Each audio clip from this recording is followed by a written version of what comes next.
Programang ito ay rated SPG. Striktong patnubay at gabay ng magulang ang kailangan. Maaaring may masiselang tema, lengguwahe, karahasan, sexual, horror o droga na hindi angkop sa mga bata. Nabuking nga itong si Patricia ng kanyang sariling anak na si Trixie.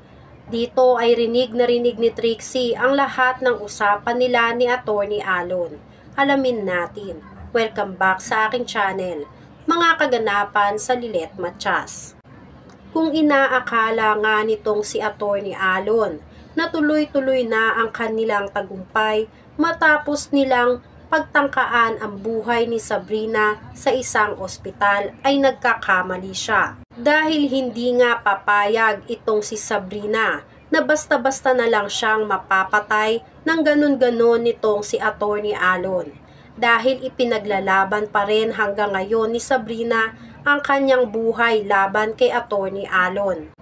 Kaya naman habang nire-revive itong si Sabrina, ay masayang masaya si Atty. Alon dahil ang sabi ni Paco at Vivian ay nagtagumpay na sila sa pagkawala nitong si Sabrina. Dahil bago pa man daw sila makaalis ng kwarto ni Sabrina ay nag-flatline na ang lahat ng aparatos na nakasaksak di umano dito kay Sabrina. Ngunit nagkakamali sila dahil sa tatag at determinasyon ni Sabrina na mabuhay pa ay nagawa nga siya na ma-revive ng mga doktors. Natutuwa nga itong si Lilet dahil sa wakas na iligtas ng mga doktor ang buhay ni Sabrina. Ngunit sa kasamaang palad, si Sabrina ay nag-undergo sa isang comatose. Hindi nila alam kung hanggang kailan magigising itong si Sabrina. Kaya naman isang malaking katanungan dito kay Lilet, kung kailan kaya magigising si Sabrina upang sabihin sa kanya ang lahat ng lihim na tinatago ni Atty. Alon. Kaya naman dahil sa nangyari, nanggagalaiti sa galit itong si Atty. Alon dahil nalaman niya napalpak ang lahat ng ginawa ng kanyang tauhan na si Paco at si Vivian. Dahilan para hindi bayaran ang serbisyo ng dalawang tauhan niya na si Paco at Vivian. Galit na galit ang dalawang tauhan nitong si Patricia. Kaya naman hindi na nakapagpigil ang dalawa. Si Patricia na ang direktang kinausap ng mga tauhan nito. Dahil malamang sa malamang, si Atty. Alon ay hindi na sila babayaran. Baon na sa utang si Atty. Alon dahil sa dami ng pinapagawa nitong kasamaan sa kanila. Kaya naman itong si Patricia, galit na tumawag kay Atty. Alon. Hindi nakapagpigil si Patricia dahil mismo sa bahay nila. Kinausap niya sa cellphone itong si Atty. Alon para bantaan at sabihin na bayaran na ang kanyang mga tauhan na si Paco at si Vivian. Ngunit walang pambayad itong si Atty. Alon. Kaya ang pinalusot na lang niya ay palpak ang plano na ginawa ni Vivian at Paco kay Sabrina. Kaya naman wala na raw aasahang bayad si Paco at Vivian mula kay Atty. Alon. Galit na galit, sigaw na sigaw si Patricia sa bahay nila habang kausap si Atty. Alon sa kabilang linya. Lingid sa kaalaman ni Patricia na kanina pa siya pinapakinggan ng anak niyang si Trixie. Nagtataka si Trixie kung sino ang kausap ng kanyang ina sa kabilang linya dahil galit na galit ito. Narinig pa niya ang tungkol sa pagpapapatay kay Sabrina kaya hindi na nakapagpigil pa si Trixie. Lumapit siya kay Patricia at kinuhang bigla ang cellphone nito. Dahilan para magalit si Patricia sa kanyang anak na si Trixie. Hindi nakapagpigil si Trixie. Wala na siyang tiwala sa kanyang ina na si Patricia dahil napakadami na ng sikretong tinatago nito sa pamilya nila. Ngayon naman, nakarinig ng hindi sinasadya si Trixie sa mga lihim na tinatago ng kanyang ina.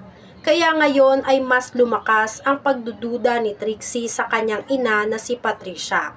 Hindi naman alam ni Patricia kung paano niya pa malulusutan ang kanyang anak na si Trixie.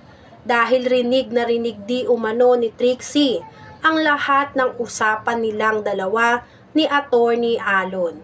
Kaya naman nagtanong muli itong si Trixie sa kanyang ina. Ano na naman ang ginawang kasamaan ng mami niyang si Patricia at ng kasabwat niyang si Attorney Alon? Sinasabi na nga ba daw ni Trixie na walang ibang dulot si Attorney Alon sa pamilya nila kundi kasamaan, dahil malamang magkasabwat talaga si Patricia at si Attorney Alon. Yan na nga ang tumatak sa utak nitong si Trixie. Kaya maging ang kanyang ina na si Patricia ay binabantayan niya na ang bawat galaw. Kahit ano ngang paliwanag nitong si Patricia sa kanyang anak na si Trixie, ay wala nang talab ito kay Trixie. Dahil kilala na nga ni Trixie itong si Patricia. Kilala niya na mahilig ring magmanipula o magbago ng mga istorya itong si Patricia. Kaya hanggat maaari, alam ni Trixie na nilulusutan lang ni Patricia ang lahat ng pagkakahuli niya sa lahat ng lihim na tinatago ng kanyang ina na si Patricia. Samantala, dahil alam nga ni Paco at Vivian na hinding-hindi na siya babayaran nitong si Attorney Alon sa serbisyong ginawa nila para dito. Kaya naghimagsik ang dalawang tauhan ni Patricia. Binantaan nila si Attorney Alon na kung hindi sila mababayaran nito sa takdang panahon at ang mga balanse nito sa pagtatrabaho nila dito kay Attorney Alon, ay gagawa sila ng paraan upang ilantad ang lahat ng lihim na tinatago ni Attorney Alon. Katulad na nga lang ni Medard na nagtangka nga na ilantad ang lahat ng sikreto na tinatago ni Attorney Alon. Ngayon nga ay malakas na ang loob ni Paco at Vivian dahil dalawa sila na naloko nitong si Attorney Alon. Dahil wala nang balak si Attorney Alon na bayaran pa ang serbisyong ginawa nila. Dahil wika nga ni Attorney Alon, palpak ang planong ginawa niya o ginawa nila laban kay Sabrina. Kaya hindi nga papayag itong si Paco at Vivian na basta na lang silang ietsapwera nitong si Attorney Alon. Kaya gagawa at gagawa sila ng paraan upang hindi na magtagumpay si Attorney Alon sa lahat ng mga plano nito na kasamaan laban kay Lilet, Sabrina at Eira. Hanggat maaga ay gagawin na nila ang lahat upang mabuking ang lahat ng sikretong tinatago nito. Yan nga ang mga kaganapan at mga dapat nating abangan dito sa Lilet Matias. Kung gusto nyo pa ng mga ganitong klaseng video ay mag-subscribe at i-like itong video na to. Maraming salamat po.